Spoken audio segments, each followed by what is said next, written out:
Maayong adlaw sa tanan.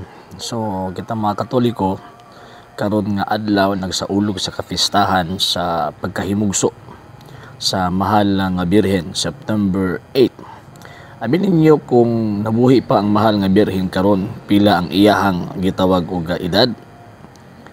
Sa mga Hudyo sa kostumbre ug kultura sa mga Hudyo, ang babae nga pwede ng mga asawa nag-edad sa in between 14 to 16 years old.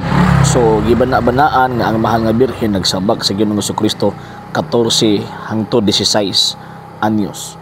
So kung karong panahon na nabuhi pa ang mahal nga Birheng Maria, so 2025 plus 14. Ato na lang ibutang sa tawag ini nga 14. So nahulog nga ang mahal nga Birheng Maria, ang edad niya karon kay 2039 na. Okay?